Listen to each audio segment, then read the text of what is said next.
12-year-old Leden Boykins killed here on Highway 92. 12-year-old kid killed because a cop broke protocol and did a pit maneuver. I am afraid. I'm afraid for my life. That they need to get them off of me right now because I'm scared. I got my kids with me right now. I've already let them know that there are kids in the car, okay? Oh my God. They trying to flip my car, man. The family of a boy who was days away from becoming a teenager is now planning his funeral instead. Leden's parents finally found out that the GBI has Leden's body, and they've been promised it will be released to them this week. Officer, according to Zaire, when the officer walked up to the car, he asked his dad had he been drinking, and he said no. He said then his dad asked for a supervisor. He said the officer turned around, went back to the car, and when he came back, he came with more officers. So he went back, and that's when he went back and said he needed, backup. Mm-hmm.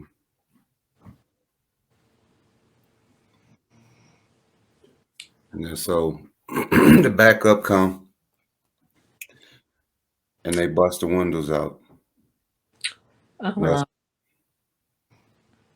Go ahead, what you're saying. That's when he take off. Mm-hmm. Now, when they first got up there to the car and the window was cracked, the officer tried to stick his arm in the car to open the door, and he said his dad rolled up the window and said, "You can't do that." And he rolled the window up, and then he asked for a supervisor again, and he said that's when the other officer, Unc Myers from Paulding County, said that if you don't, exit the car, when I get to zero, we're gonna start, we're gonna break the windows. And he said when the man said zero, he started busting out the windows. Okay. What I want to talk about is the fact that on this particular show anyway, I just want to talk about the fact that the police are hiding their guilt, and nobody's been disciplined. The officers still out pulling cars over, and the reason they was trying to hide their guilt initially is because in their documentation it says that they are allowed to pull a pit maneuver unless certain circumstances or certain things are involved, and one of them being unless children are in the vehicle. So initially I talked to the police. Well, just when I talked to them, period, not even initially, they denied knowing that there was kids in the car. And then the message that I heard last night told me that they knew it was kids in the car. So they denied knowing the kid was in the car so that they can keep themselves out of trouble. Let me go ahead and play this tape right quick. This is when I got to Georgia, and I'm talking to the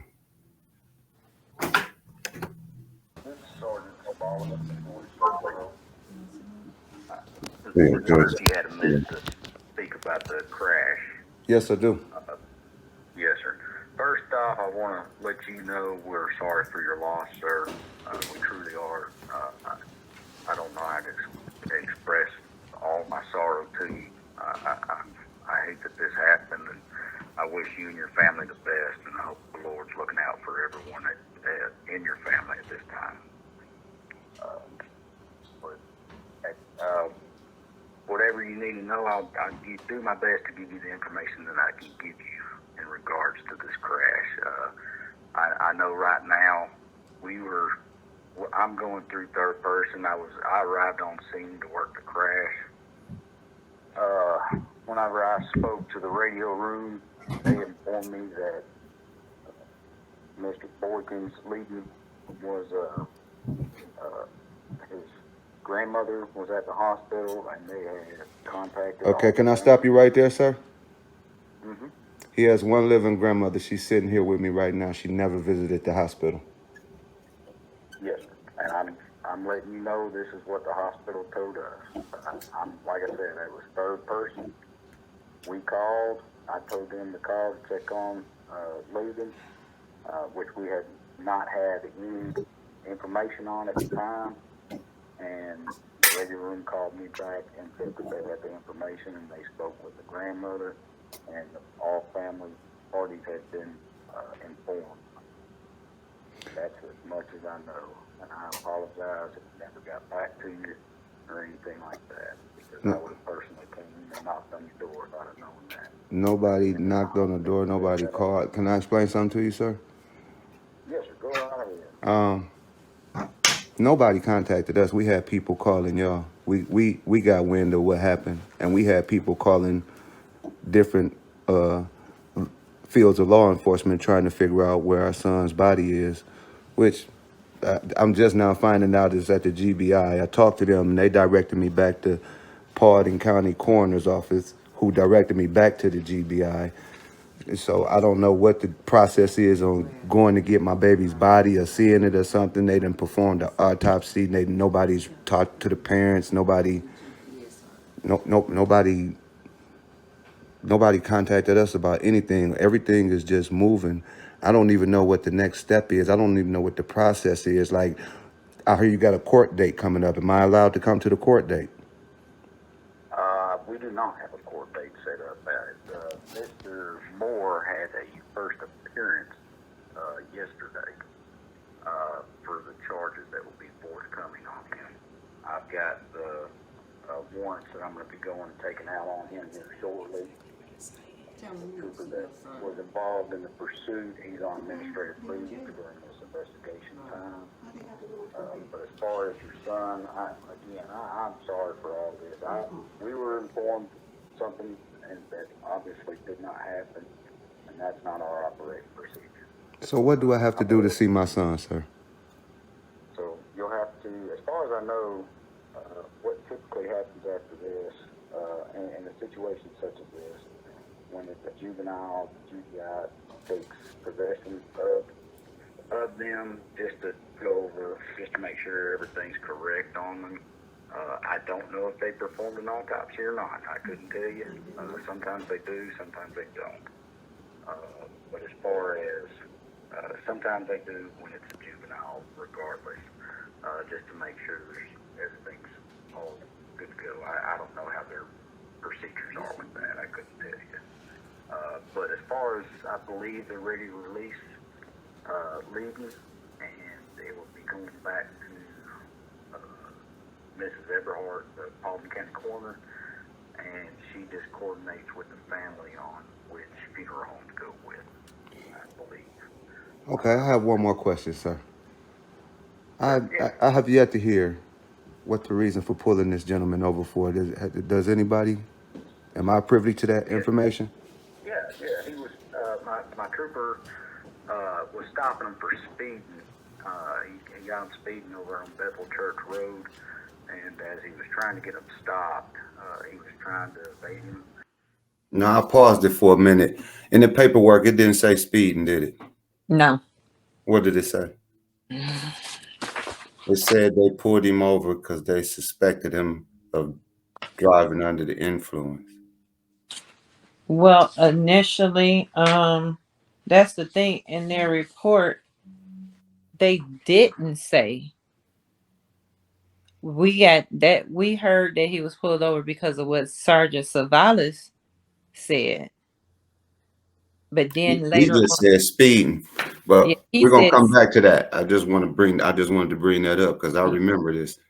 he said speeding, but in their report, after the car flipped over, that's when the DUI and stuff started coming into play. Yeah, but they tried to say what the reason they pulled him over. In one of those reports, I remember they tried to say the reason they pulled him over is because he was swerving or some shit like that.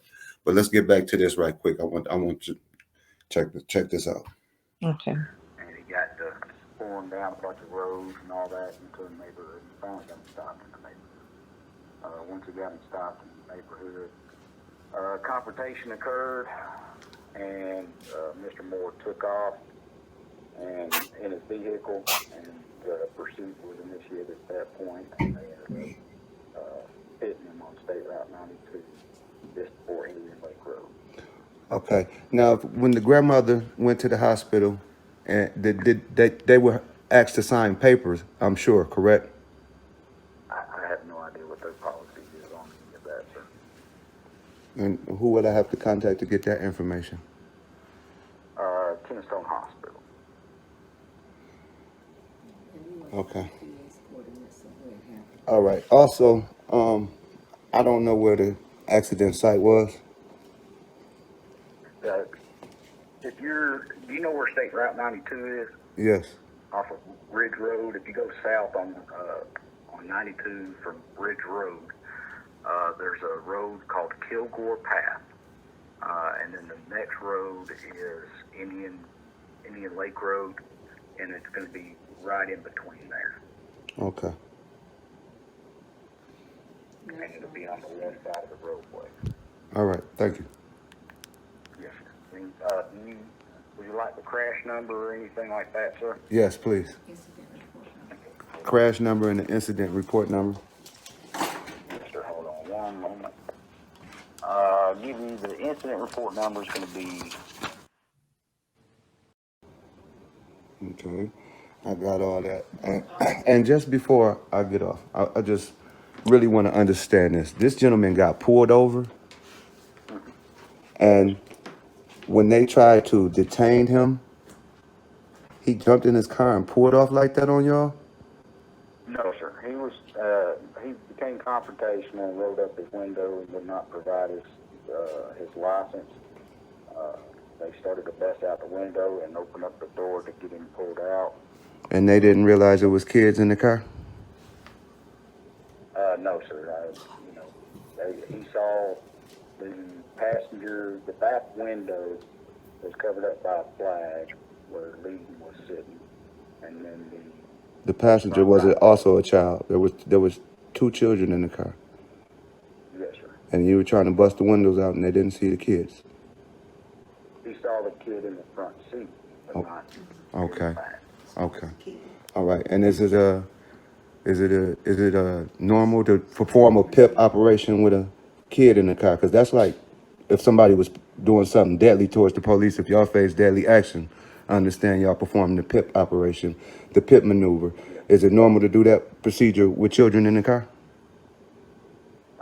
It just depends on the situation, sir. And this situation yielded that? Information. Okay. Didn't have that information, and the child that was in there that was 14 was. I'm not a tall man, and but he was a lot taller than me. So he did not believe that the kid in the car was 14 years of age. I thank you for your time, sir.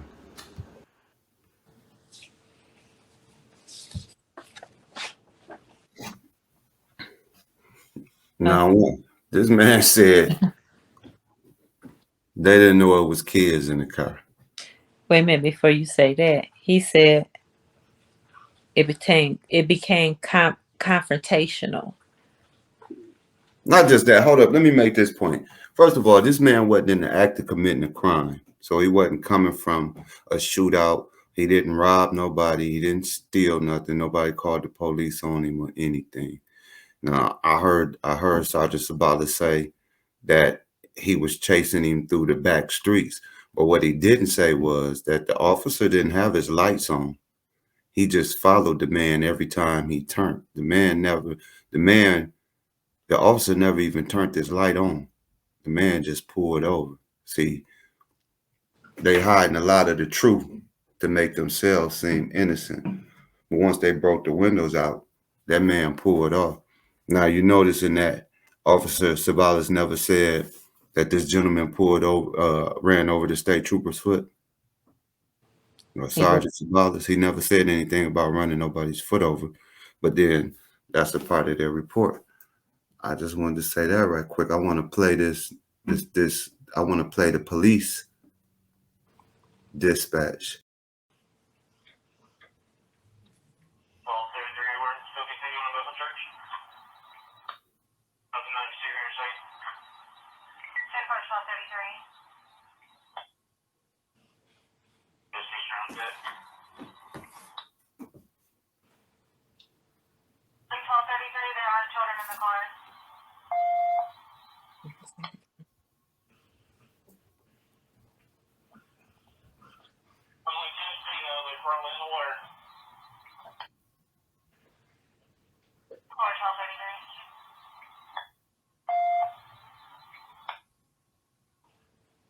We're about to turn on 92.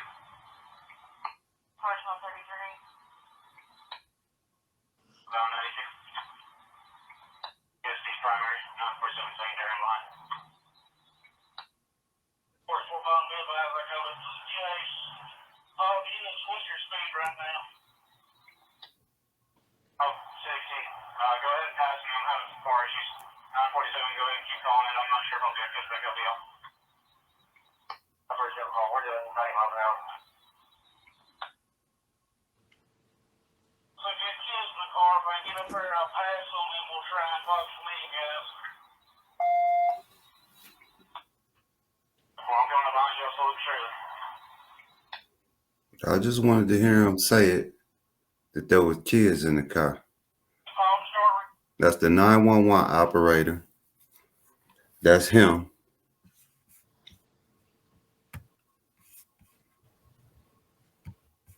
I think if you went, For a reason for being pulled over, and they wouldn't give me that, and then they broke my glass.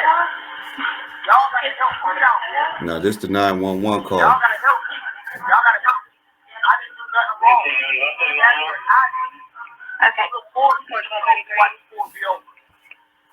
Y'all gotta follow them off, man. Y'all gotta follow them off. Sir, I've let them know what you're telling me, okay? There's already a supervisor en route, but in order to speak to that supervisor, you have to be stopped. Well, tell them to chill out, though. I got my kids with me, man. I've already let them know that there are kids in the car, okay? Oh, my God. Yo, and they told me to steal my car, man. And there he goes saying he got kids in the car. No.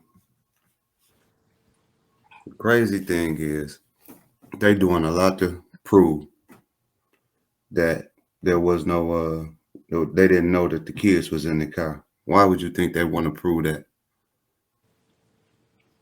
Because if they had knowledge that kids was in the car, then they were in the wrong for flipping the car. And we got about 6 minutes left in this episode, Tony. So I'm gonna let you have the floor for a minute, because I know it's a couple things you wanted to get off your chest right quick.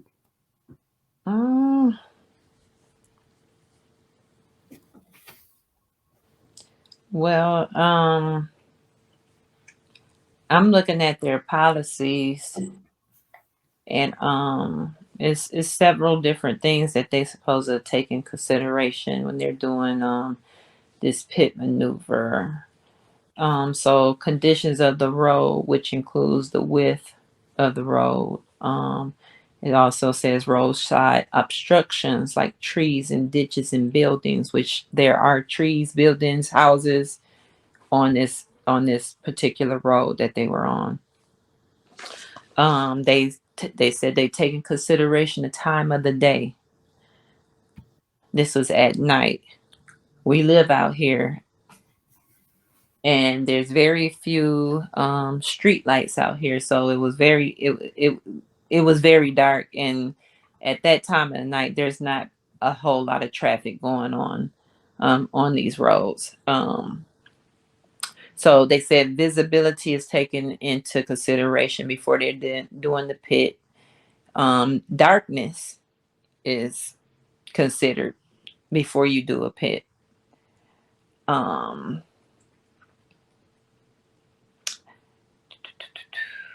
Occupants, the number of people in the vehicle, whether children are visible in the vehicle, whether the occupants are wearing seat belts, whether the windows are down.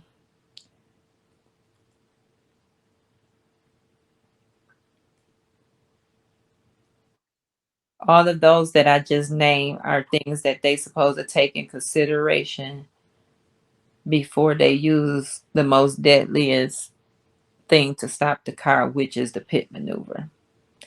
Whether he was darting vehicles.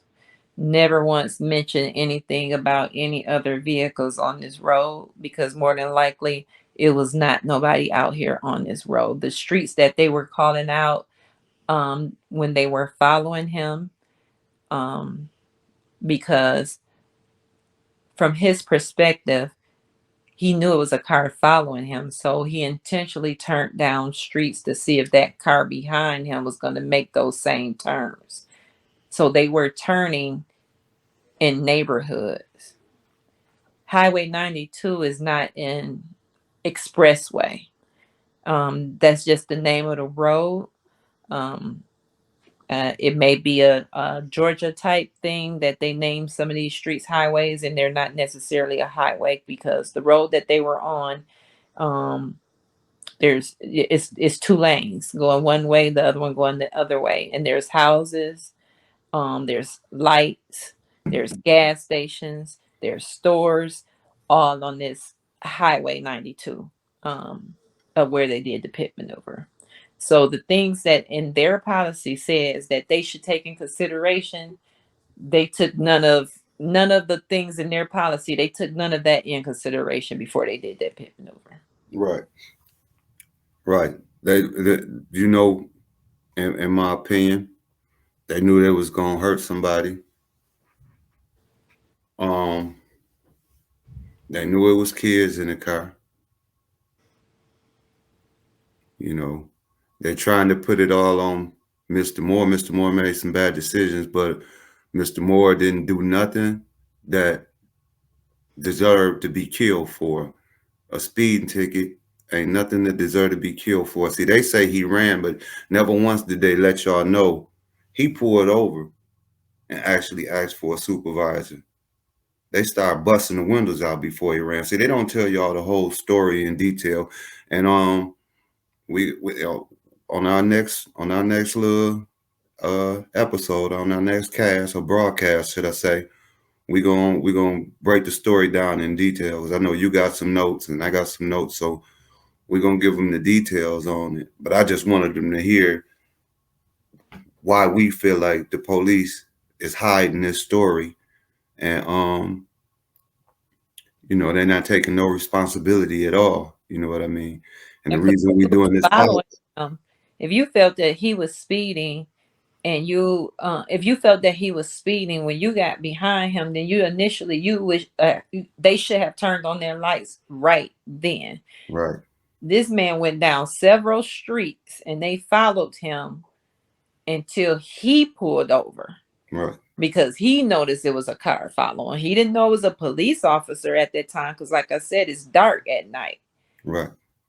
So when he realized it was the police, once he pulled over, that's when they turned on their lights, and then that's when the dash cam started. Because from our knowledge of what we have learned, that the dash cam starts once the police turn on their lights. They didn't turn on the lights following. They turned on the lights after he pulled over on his own.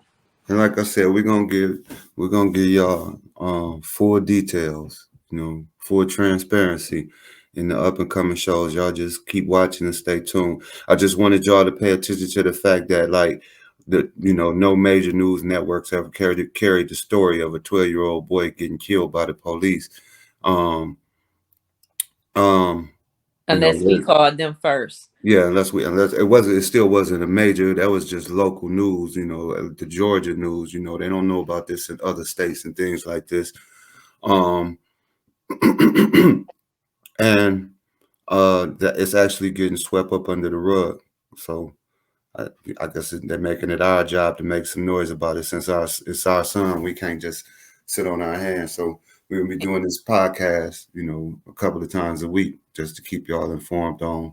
And lastly, I like to say, it's 10 months now, and through this process, they don't consider Leden as being a victim. They don't classify him as the victim. No, the police, they never got in touch with us.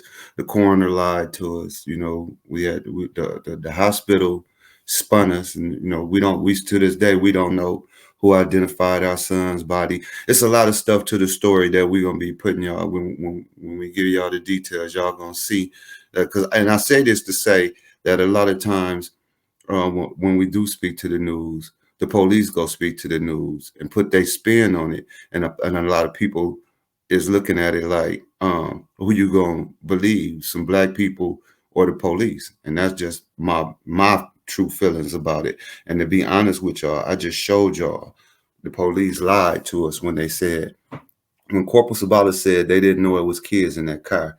I just played 3 instances where they knew it was kids in that car. So, you know, I'll let y'all pass judgment, and you know, when we give y'all the full story. I'm Anthony Boykins. That's Tony Franklin Boykins. Subscribe and like, and we'll be back real soon. Have a good one.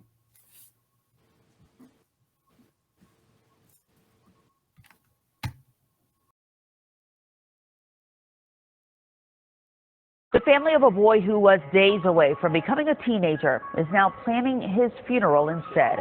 He died in a crash after troopers performed a pit maneuver on a speeding car he was riding in last Friday. Family says they're frustrated by the events that led up to and caused their son's death. I wish he would have just pulled over. That doesn't give him the right to flip that car over knowing that there was kids in it.